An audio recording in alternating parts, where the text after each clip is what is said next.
J'ai offert les papiers du divorce à ma femme après son mensonge. Bonne chance pour retrouver ton amant, lui ai-je dit, alors qu'elle pleurait à mes pieds en me suppliant. Je suis assis dans mon salon plongé dans le noir. Il est 21h37, un jeudi soir, et j'attends. La seule lumière provient de l'horloge numérique de la box internet, sa lueur bleue et froide se projetant sur le parquet que j'ai moi-même posé il y a 3 étés. À l'époque où nous parlions encore de l'avenir. À l'époque où notre histoire avait encore un sens. La porte d'entrée s'ouvre, et elle entre, tenant ce pathétique petit sac de shopping, la même mascarade qu'elle joue depuis maintenant 3 mois. Vanessa a l'air fatiguée, ses cheveux auburn sont légèrement en désordre, son rouge à lèvres a presque entièrement disparu. Il y a quelque chose dans ses yeux que je n'avais jamais vu auparavant. Un mélange d'inquiétude et de culpabilité, comme un enfant pris la main dans le sac. C'était bien, le shopping, je demande depuis mon fauteuil en cuir, ma voix anormalement calme. Son sourire est forcé, répété. Oui, très bien. J'ai trouvé quelques trucs, répond-elle en brandissant le sac comme une preuve pour sa propre défense. Je la regarde avec des yeux qui en ont trop vu, qui en savent trop. La question quitte mes lèvres comme une sentence de mort. Ton amant n'est pas venu aujourd'hui, n'est-ce pas? Le sac de shopping glisse de ses doigts et tombe sur le sol avec un bruit sourd. La couleur quitte le visage de Vanessa si rapidement que je crois qu'elle va s'évanouir. Sa bouche s'ouvre, mais aucun mot n'en sort, juste ce son creux, haletant, comme un poisson hors de l'eau. À cet instant, je vois tout. La culpabilité, la panique, la prise de conscience que son mensonge si soigneusement construit vient de s'effondrer comme un château de cartes dans un ouragan. Mais laissez-moi revenir en arrière. Laissez-moi vous raconter comment nous en sommes arrivés là. Il y a 4 ans, j'ai rencontré Vanessa Dubois au vernissage d'un ami commun dans le centre de Paris. J'admirais une photographie en noir et blanc d'un pont emblématique de la ville quand elle m'a abordé la première, intrigué par ce qu'elle a plus tard appelé mon « intensité tranquille ». Elle était consultante en marketing, l'ambition brûlant dans ses yeux verts, et j'étais un ingénieur civil qui venait de décrocher une promotion chez Bertrand et Associés. Notre relation fut passionnée, urgente. Elle aimait la façon dont j'écoutais ses idées de créer sa propre agence un jour. J'aimais la façon dont elle riait de mes blagues d'ingénieur et le fait qu'elle préférait les soirées calmes aux fêtes bruyantes. Nous passions nos week-ends à faire des randonnées dans la vallée de Chevreuse, parlant d'ouvrir notre propre cabinet de conseil ensemble, elle s'occuperait du marketing et des relations clients, moi de la conception d'infrastructures durables. Nous nous sommes mariés après 2 ans, lors d'une petite cérémonie sur la côte, à Étretat. Elle a pris mon nom de famille, Vanessa Martin. Pas encore d'enfant. Nous avions convenu d'attendre que sa carrière se stabilise, bien que cette conversation ait cessé d'avoir lieu il y a des mois. Je nous ai acheté une petite maison de ville dans le Marais. J'ai passé 6 mois à la concevoir et à la rénover moi-même. Nous étions heureux, ou du moins c'est ce que je croyais. Je décrivais notre mariage à nos amis comme étant solide, construit sur des rêves partagés et un respect mutuel. Les virées au marché le week-end, les longues conversations autour d'un verre de vin, les vieux films noirs que nous regardions avec sa tête sur ma poitrine pendant que la pluie tambourinait contre les fenêtres de notre chambre. Nous faisions l'amour régulièrement, nous rions souvent, nous nous disputions rarement. Nous étions ce genre de couple que les autres envient. Mais il y a 6 mois, quelque chose a changé. Le changement a été subtil au début. Des heures plus longues à la salle de sport, de nouveaux vêtements que je ne reconnaissais pas, des événements de networking et des soirées entre filles de plus en plus fréquents. Notre intimité s'est évaporée comme la brume matinale. Son téléphone est devenu greffé à sa main, toujours orienté loin de moi. Le code de déverrouillage a mystérieusement changé, passant de notre date d'anniversaire à quelque chose qu'elle prétendait avoir oublié. Quand j'essayais d'initier un moment intime, elle prétextait la fatigue ou le stress du travail. Puis elle a tout simplement cessé de trouver des excuses. Elle se tournait et faisait semblant de dormir. Je suis ingénieur. Je remarque les schémas, les faiblesses structurelles, les choses qui ne collent pas. Ces virées shopping du jeudi soir ont commencé il y a 3 mois, réglées comme une horloge. Mais elle ramenait rarement des achats conséquents. Peut-être 1 ou 2 petits sacs, parfois rien du tout. Elle rentrait en affirmant que tout avait été dévalisé, ou qu'elle n'avait pas trouvé ce qu'elle cherchait. Maintenant, de retour à cet instant, Vanessa figée dans l'embrasure de la porte, ce sac de shopping à terre entre nous comme une pièce à conviction sur une scène de crime, je me lève et me dirige vers la table de la cuisine où j'ai laissé une enveloppe Kraft. « Assieds-toi, Vanessa, dis-je en la ramassant. J'ai un cadeau pour toi. » Ses jambes la portent à peine jusqu'au canapé alors qu'elle fixe cette enveloppe comme si c'était une arme chargée. Et d'une certaine manière, c'en est une. J'avais passé des semaines à charger le barillet, à viser, attendant le moment parfait pour appuyer sur la détente. Ce moment était enfin arrivé. Avec des mains tremblantes, Vanessa sort le contenu de l'enveloppe. Le premier document l'a fait sursauter. Les papiers du divorce, préparés par le cabinet d'avocats Brun et Associés. L'entête indique « requête en dissolution de mariage ». Motif, adultère. Mais ce n'est que le début. Elle feuillette les photographies avec une horreur grandissante. Elle, entrant dans un immeuble d'appartements moderne sur le quai de Valmy, en sortant 3 heures plus tard, les cheveux détachés alors qu'ils étaient relevés, les vêtements froissés, cet éclat post-intimité que je voyais autrefois après nos propres moments intimes. Chaque photo est horodatée et datée, couvrant 3 mois de jeudi. Des relevés bancaires montrent des anomalies surlignées, des retraits d'espèces les jours de shopping, qui dépassaient de loin ses achats. Des factures de téléphone révélant des schémas de textos qu'elle pensait avoir cachés. Puis elle trouve les captures d'écran de la vidéo, pas explicites, mais suffisamment intimes pour être accablantes. Son rire résonnant depuis la chambre d'un autre homme. Sa voix disant des choses qu'elle ne m'avait pas dites depuis des mois. Vanessa s'effondre en sanglots, les papiers s'éparpillant sur notre parquet. Non, Jean, s'il te plaît. Ce n'est pas ce que tu crois. Je peux tout expliquer, crie-t-elle désespérément. Tu peux expliquer, je réponds, mon rire sortant amer, écorché. Vas-y, explique comment tu as retrouvé un autre homme chaque jeudi pendant 3 mois en me disant que tu cherchais des chaussures. Elle tressaille à ma vulgarité crue. Je ne parle jamais comme ça. Je n'utilise jamais les mots comme des armes. C'était une erreur. Je me sentais seul. Je me sentais ignoré. Je voulais juste un peu d'excitation, balbutie-t-elle. Tu voulais de l'excitation, je répète, ma voix baissant pour devenir quelque chose que je ne reconnais pas. Quelque chose de froid et de dangereux. Alors, tu as détruit notre mariage parce que tu t'ennuyais. Jean, s'il te plaît, écoute-moi. Vanessa tend la main pour prendre les miennes, mais je me recule. Je vais arrêter. Je ne reverrai plus jamais Julien.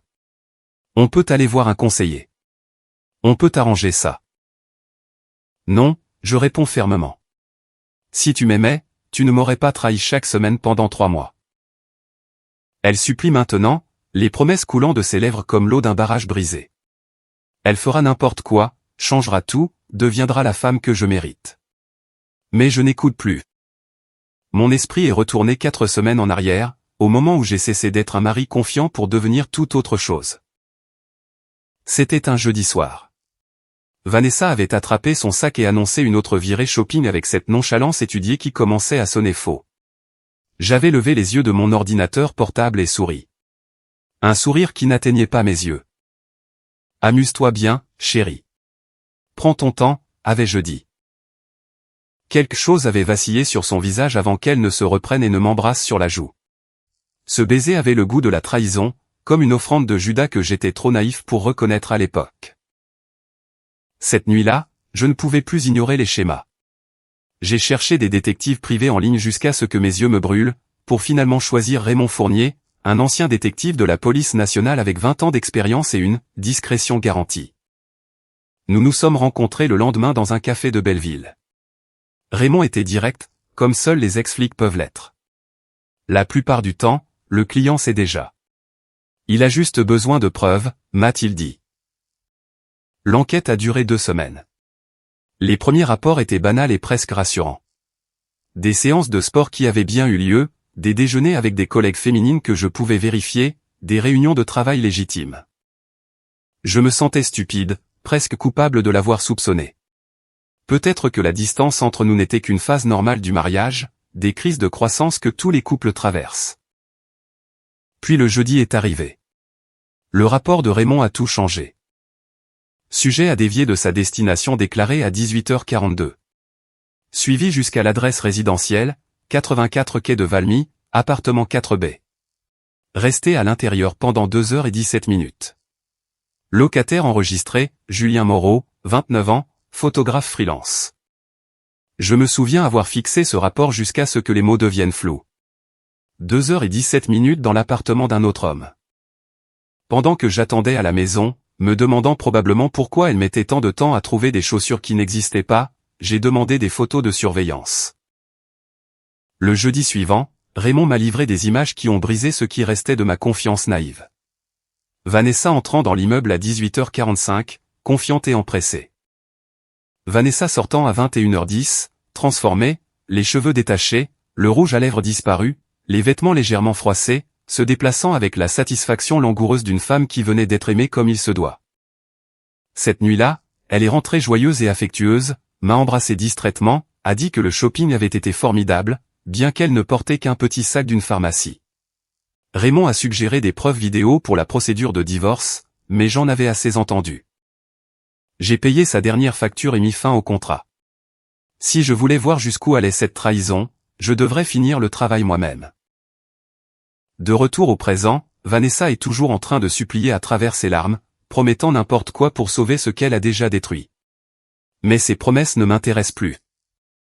Je ne le reverrai plus jamais. Je vais tout arrêter. C'est fini, ne cesse-t-elle de répéter. Je manque de rire. Elle n'a aucune idée que c'est déjà fini, que je m'en suis assuré.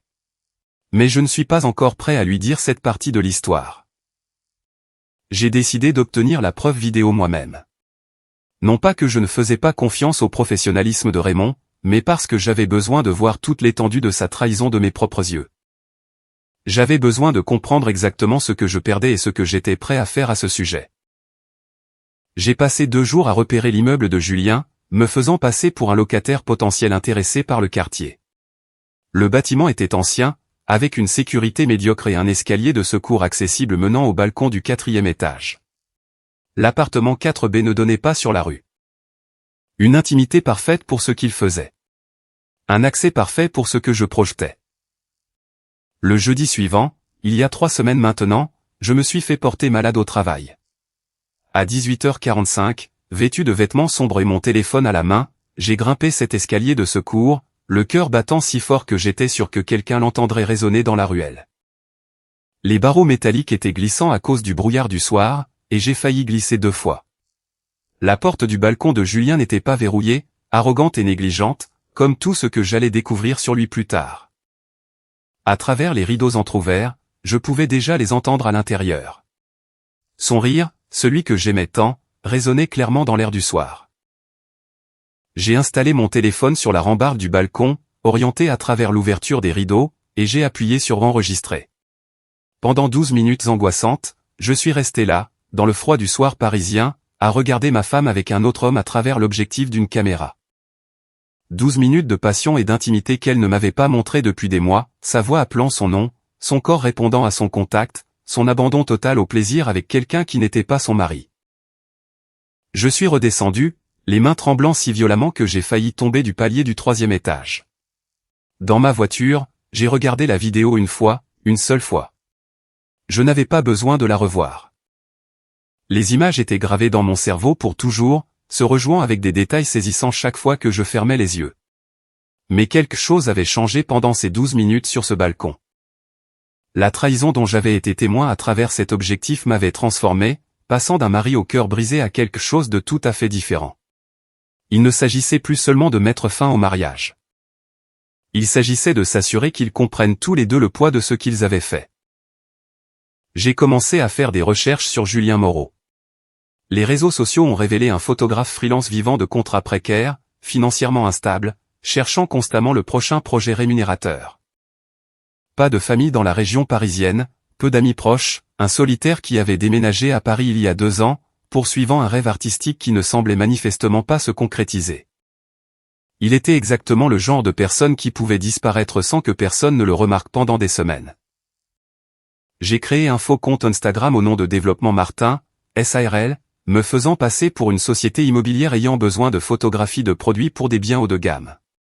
Nous avons échangé des messages à propos d'une séance photo potentielle. Un bon cachet pour une journée de travail dans des lieux industriels. Julien était enthousiaste, presque désespéré de trouver un revenu. Je pouvais sentir sa détresse financière dans chaque message.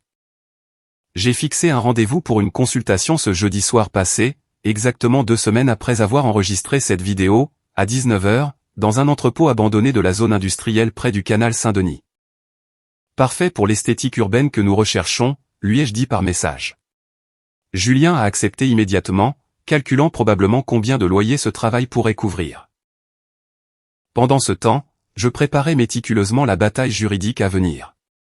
J'ai consulté 3 avocats spécialisés en divorce avant de choisir Patricia Brun, une femme connue pour ses tactiques agressives et sa haine particulière des cas d'adultère. Elle a examiné mes preuves avec une satisfaction professionnelle. C'est béton, a-t-elle dit en feuilletant les photographies.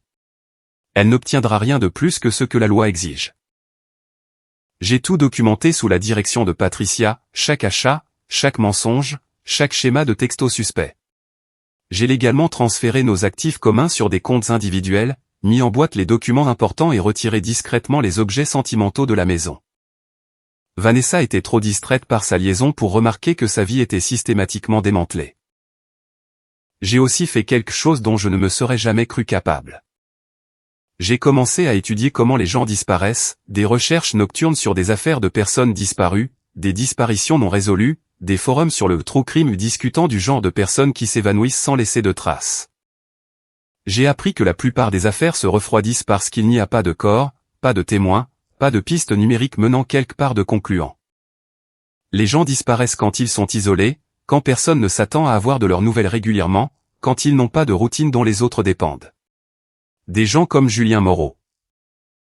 Je me suis rendu à la propriété rurale que j'avais héritée de mon grand-père, à 2 heures au nord-est de la ville, isolée et longtemps oubliée. Le vieil atelier était toujours debout, les outils encore accrochés au mur. Je l'ai nettoyé à fond, organisé l'équipement, m'assurant que tout était en état de marche. Je me disais que je gardais juste des options ouvertes, que je me préparais juste à des éventualités. Mais au fond de moi, je savais exactement vers quoi je me dirigeais. Mardi dernier, j'ai déposé les papiers du divorce. Mercredi, j'ai informé mon équipe que je prendrais des jours personnels à partir de vendredi. Hier, jeudi, est arrivé, et je me suis réveillé étrangement calme. Je suis rentré à 17 h et j'ai regardé Vanessa se préparer pour sa virée shopping. Je pouvais voir le bord d'une nouvelle lingerie sous ses vêtements. Elle n'essayait même plus de cacher ses intentions. Mon téléphone a vibré avec un message de Julien. Je pars pour l'entrepôt maintenant. Merci encore pour cette opportunité. À 19 h précises, Julien Moreau est arrivé à l'entrepôt abandonné avec son équipement photo, enthousiaste et complètement ignorant que le client potentiel était le mari de la femme avec qui il couchait chaque jeudi depuis 3 mois. Nous avons parlé pendant exactement 8 minutes avant que je ne lui dise qui j'étais. Je ne décrirai pas ce qui s'est passé après que l'éclair de reconnaissance a illuminé son regard, cette compréhension soudaine qu'il était entré dans quelque chose dont il ne pourrait pas sortir. Certains détails sont mieux laissés en suspens, là où ils peuvent correctement hanter les gens qui ont besoin d'être hantés. Ce que je dirais, c'est ceci, la propriété rurale s'est avérée très utile. Les outils de l'atelier étaient exactement ce dont j'avais besoin, et la détresse financière de Julien Moreau signifiait que personne ne s'attendait à avoir de ces nouvelles avant plusieurs jours. Ce matin, j'étais de retour au travail comme si de rien n'était. Maintenant, assis dans notre salon à regarder Vanessa pleurer sur les papiers du divorce, elle pose enfin la question que j'attendais. Jean, murmure-t-elle, me regardant avec une horreur grandissante. Que as-tu fait à Julien? Ce que j'ai fait, je réponds calmement. Elle m'a demandé ce que je lui avais fait encore et encore, sa voix montant jusqu'à un cri. Que as-tu fait? Que as-tu fait? Je n'ai pas répondu immédiatement. Certaines questions sont mieux laissées en suspens, là où elles peuvent vous hanter comme il se doit. Vanessa se lève lentement, s'éloignant de moi comme si j'étais un étranger, ce que, d'une certaine manière, je suppose que je suis. L'homme qu'elle a épousé n'aurait jamais fait ce que je viens de sous-entendre. L'homme qu'elle a épousé était confiant, indulgent, assez naïf pour croire au « et ils vécurent heureux pour toujours ». Oh mon Dieu, Jean, qu'est-ce que tu lui as fait, demande-t-elle, sa voix à peine plus qu'un murmure. Ce que j'ai fait? Je me suis penché en avant dans mon fauteuil, ma voix s'aiguisant comme une lame. J'ai protégé ce qui était à moi. J'ai éliminé une menace. J'ai fait exactement ce qui était nécessaire quand ma femme a décidé de me trahir chaque jeudi pendant 3 mois. Tu n'as pas fait ça. Tu n'aurais pas pu, balbutie-t-elle, secouant la tête en signe de déni. Tu ne le sauras jamais. Personne d'autre non plus, je réponds avec une certitude glaciale. Julien Moreau est un photographe freelance sans famille, sans clients réguliers, sans personne qui compte sur ses nouvelles. Il est exactement le genre de personne qui disparaît sans que personne ne s'en aperçoive pendant des semaines. Le temps que quelqu'un signale sa disparition, si tant est qu'on le fasse, toute piste sera déjà glacée. Sa main se dirige instinctivement vers son téléphone, mais j'attrape son poignet. Pas fort, mais assez fermement pour faire passer le message. J'appelle la police, déclare-t-elle frénétiquement. Et tu leur diras quoi, j'interromps, mon rire sortant rauque, inconnu. Que ton mari a découvert ta liaison et que maintenant tu t'inquiètes pour ton amant. Tu penses qu'ils vont lancer une enquête complète basée sur la paranoïa d'une femme bafouée? Julien pourrait être n'importe où en ce moment. Il aurait pu te ghoster comme le lâche qu'il est. Il aurait pu partir avec une autre femme. Il aurait pu décider que Paris ne lui convenait plus et repartir en province. Il y a 1000 explications, Vanessa, et elles sont toutes plus crédibles que n'importe quelle théorie que tu construis dans ta conscience coupable. Tu es fou, murmure-t-elle en reculant davantage. Non, je réponds en me levant et en m'approchant pendant qu'elle se recroqueville contre le mur. J'en ai juste assez d'être méprisé dans ma propre maison par ma propre femme. Elle baisse les yeux sur les papiers du divorce toujours éparpillés sur notre sol. Le sol où nous dansions sur des disques de jazz les dimanches matins tranquilles. Je ne les signerai pas. Tu ne peux pas me forcer. Signe-les ou je rends la vidéo publique, j'affirme sans détour. Chaque ami, chaque membre de la famille, tout le monde dans ton réseau professionnel pourra voir exactement quel genre de personne tu es. Tes parents, tes collègues, tes amis d'université. Tous ceux qui ont compté pour toi auront une place au premier rang pour te voir, toi et Julien, dans son lit. C'est ton choix. Son visage s'effondre complètement maintenant. La femme confiante et accomplie que j'ai épousée a été remplacée par cette créature tremblante et désespérée qui a détruit tout ce qu'il y avait de bon dans sa vie pour une excitation passagère. Jean, s'il te plaît. On peut encore arranger ça. On peut aller voir un conseiller. On peut surmonter ça, plaide-t-elle désespérément. Il n'y a rien à arranger, je réponds en ramassant les papiers éparpillés. Tu nous as détruit la première fois que tu as écarté les jambes pour lui. La vulgarité la frappe comme un coup physique. Elle ne m'a jamais entendu parler comme ça. Elle n'a jamais vu cette facette de moi qui existait apparemment depuis le début, attendant la bonne trahison pour se réveiller. Qu'est-ce qui t'est arrivé, murmure-t-elle à travers ses larmes. Tu n'es pas l'homme que j'ai épousé. Toi non plus, tu n'es pas la femme que j'ai épousée, je réponds froidement. Elle ne m'aurait jamais trahi. Mais tu l'as fait, et maintenant tu vas devoir vivre avec les conséquences. Vanessa tombe à genoux sur le parquet que nous avons rénové ensemble au printemps dernier, suppliant littéralement maintenant. Je ferai n'importe quoi. Je disparaîtrai. Je ne t'embêterai plus jamais. Dis-moi juste, s'il te plaît, dis-moi que tu ne lui as pas fait de mal. Sors, j'ordonne. Les mots sont plats, définitifs, porteurs du poids d'une autorité absolue. Jean, essaie-t-elle une dernière fois.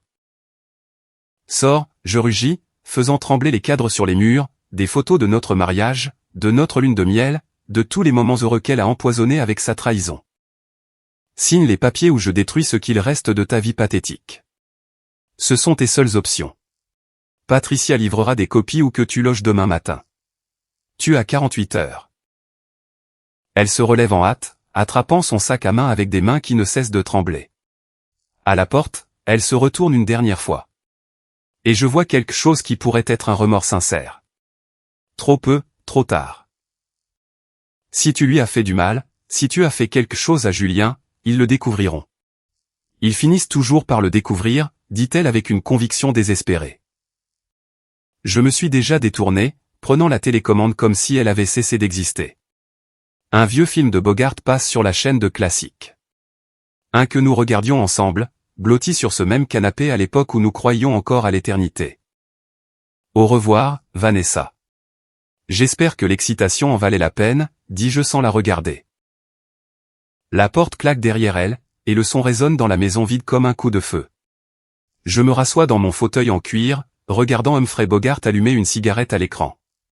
Les ombres en noir et blanc vacillent dans la pièce, mais je ne regarde pas vraiment. J'écoute le silence.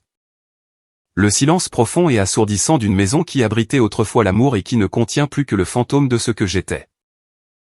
Quelque part en ville ce soir, Vanessa est probablement en train d'appeler le téléphone de Julien et de tomber directement sur sa messagerie vocale. Peut-être qu'elle se rend à son appartement, le trouvant sombre et vide. Peut-être qu'elle est assise dans sa voiture, essayant de décider si elle doit vraiment aller à la police, se demandant si j'ai vraiment fait ce que j'ai sous-entendu ou si tout n'est qu'une guerre psychologique conçue pour la torturer. Peu m'importe. Le résultat est le même. Elle est partie. Julien est parti.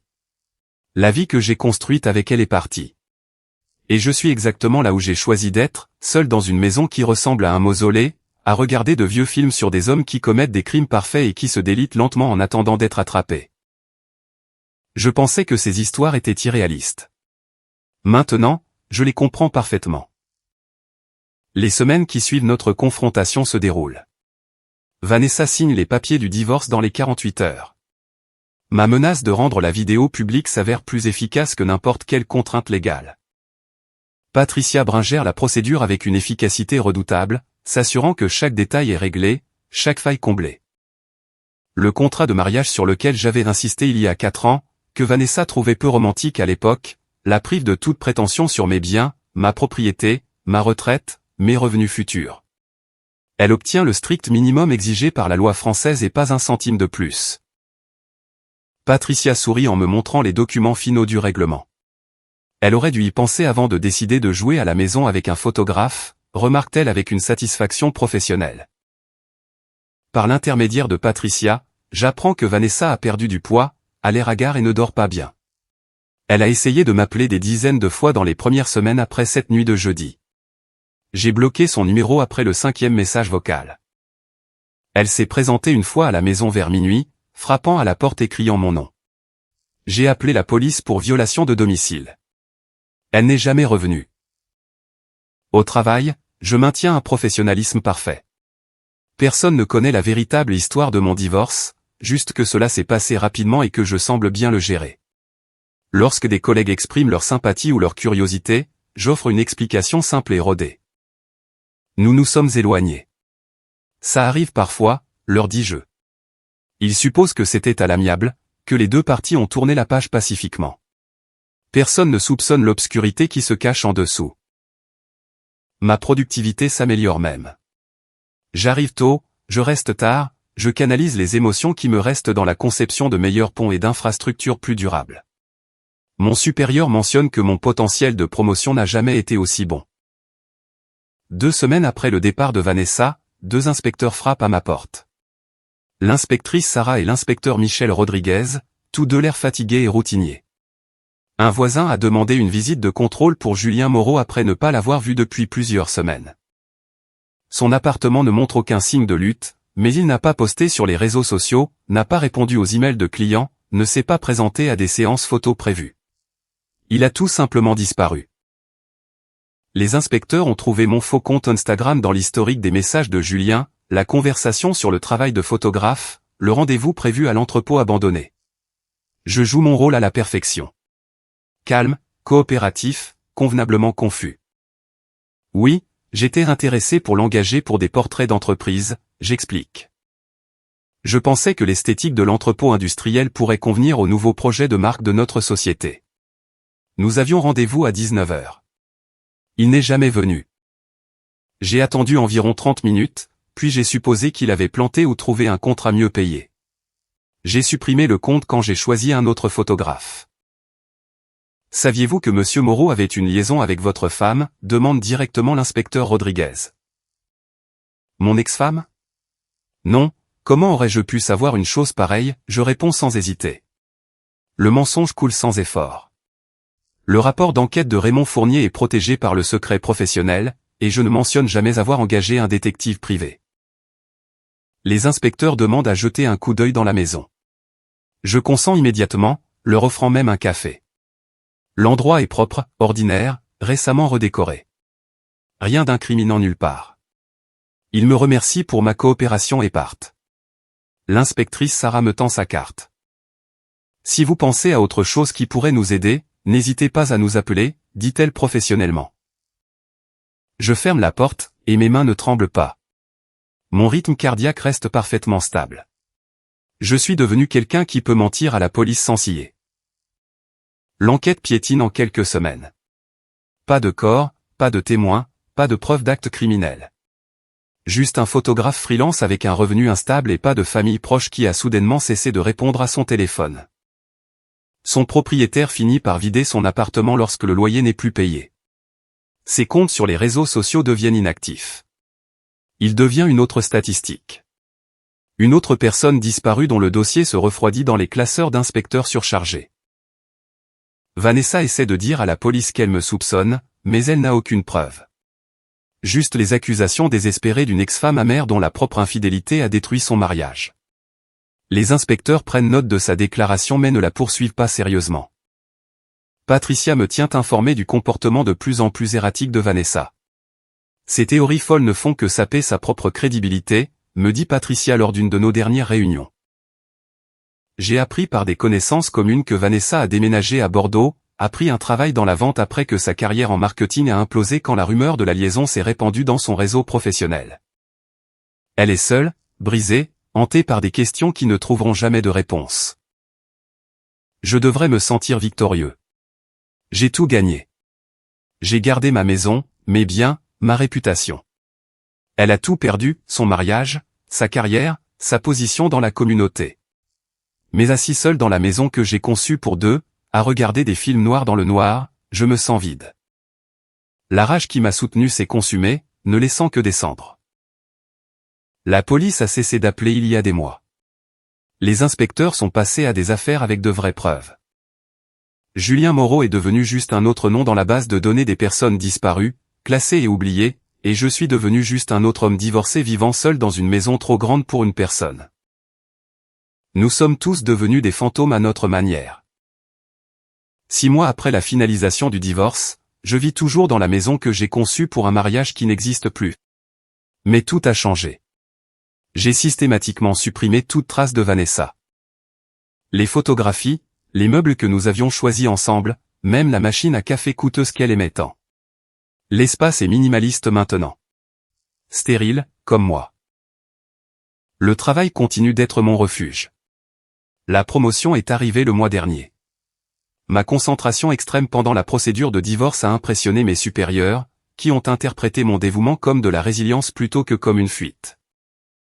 Je suis devenu l'un de ces hommes qui vivent au bureau, comblant le vide avec des projets et des réunions qui s'étendent tard dans la soirée pour ne pas avoir à affronter le silence à la maison. J'ai tenté de sortir une fois, un rendez-vous arrangé par un collègue bien intentionné avec une architecte séduisante nommée Sarah. Au dîner, elle m'a interrogé sur mon divorce avec une réelle gentillesse. J'ai donné ma réponse répétée. Nous nous sommes éloignés. Parfois, ça arrive, c'est tout, lui ai-je dit. Elle a senti que je retenais quelque chose mais n'a pas insisté.